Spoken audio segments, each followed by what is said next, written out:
नमस्कार दोस्तों, मैं अशोक कुमार पंवार राजस्थान उच्च न्यायालय में अधिवक्ता के रूप में कार्य कर रहा हूँ। वर्तमान में अभी आपके जो आरएएस के जो अभ्यर्थी उत्तीर्ण हुए हैं, जिनके अभी साक्षात्कार शीघ्र ही होने वाले हैं, तो उनके लिए मैं कुछ टिप्स देना चाहता हूँ। तो वो बड़े ध्यानपूर्वक सुने और सभी मेरी शुभकामना है कि वो आरएएस बने।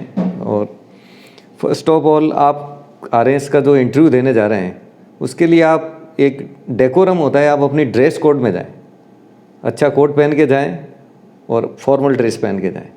ये जीन्स और टी शर्ट वगैरह पहन के जाएंगे तो ये आपके डेकोरम के अनुसार नहीं होगी। आप जिस ओहदे के पद के लिए जा रहे हैं, एक प्रशासनिक अधिकारी के रूप में आप नियुक्त होने जा रहे हैं, जिसका आपका इंटरव्यू होने वाला, उसमें आप एक अच्छा कोट पैंट पहन के जाएँ ताकि आपका डेकोरम बना रहे। जो साक्षात्कार लेने वाले अधिकारी हैं, वो भी आप इस डेकोरम से सेटिस्फाई हो सकेंगे। तो आप प्रॉपर ड्रेस कोड में अपना इंटरव्यू देने जाएंगे तो आप अपनी तैयारी इस ढंग से करें कि सामने वाला कुछ भी क्वेश्चन पूछे तो आपका उसका सटीक आंसर आना चाहिए। जितना आपने पढ़ा है उसके बियॉन्ड आप बाहर जाने की ज़रूरत नहीं है, उसकी तैयारी से रहें, इधर उधर बाहर जाने की ज़रूरत। वर्तमान में जो भी लेटेस्ट न्यूज़पेपर आ रहे हैं उससे आप अपडेट होके जाएँ। न्यूज़पेपर में कौन सी न्यूज़ लॉ एंड ऑर्डर की है, कौन सी व्यावसायिक न्यूज़ है, कौन सी स्पोर्ट्स की न्यूज़ है, कौन सी पॉलिटिकल न्यूज़ है, ये सारे आप स्क्रूटनी कर लें एक रफ पेपर बुक में कि आज की जो कोई भी कानूनी न्यूज़ आई है, कहीं उपद्रव हुआ, कहीं हिंसा हुई है, तो वो एक लॉ एंड ऑर्डर की न्यूज़ हुई। स्पोर्ट्स की जो खेल जगत की है तो उसका पेपर अलग आता है। अंतर्राष्ट्रीय न्यूज़ का न्यूज़पेपर में पेपर अलग आता है। तो ये आप उसका स्क्रूटनिंग करके सारे अलग एक रफ पेपर पे नोटबुक में नोट करते रहें। जिस ढंग से जो क्वेश्चन आएगा वो लमसम सारा इसी से आ सकता है।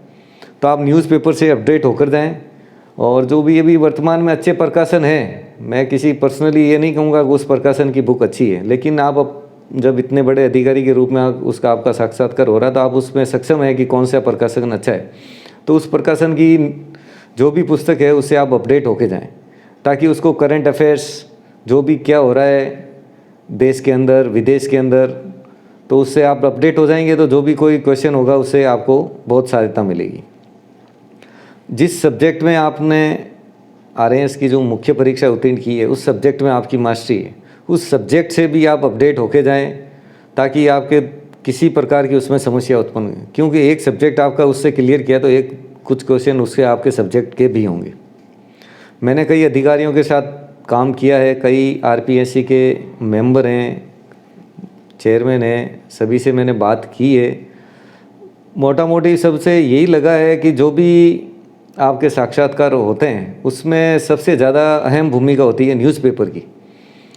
हर आदमी को यही होता है कि न्यूज़पेपर जो पढ़ के ढंग से पढ़ के आया है तो उसको करंट जीके वगैरह उसकी और ज़्यादा ध्यान देने की आवश्यकता नहीं रहती है, क्योंकि जो न्यूज़पेपर से अपडेट है तो उसका वैसे ही नॉलेज अपडेट ही रहता है।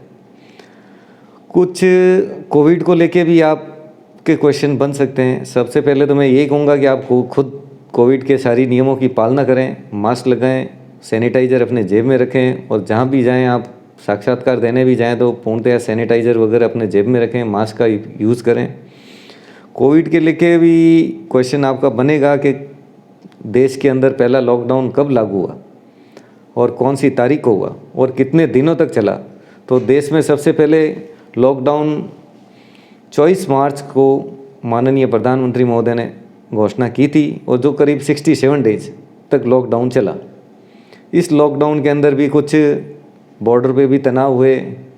चीन की बॉर्डर को लेके भारत ने 59 चाइनीज़ साइट को बैन लगाया था। ये चाइनीज़ साइट को बैन 28 जून 2020 को हुआ था।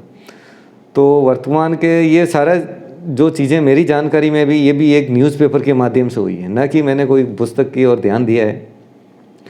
आप ये भी प्रिपेयर होके जाएं कि माननीय सर्वोच्च न्यायालय में राजस्थान के कितने न्यायाधीश हैं, वर्तमान में कौन कार्यरत हैं, तो ये सब अपडेट होके जाएं। मेरी सबकी आपको शुभकामना है कि आप इसको ध्यान से देखें और अपने खुद के स्वविवेक से भी कुछ तैयारी करें और न्यूज़पेपर को पूरा अपडेट होके अपना साक्षात्कार दें।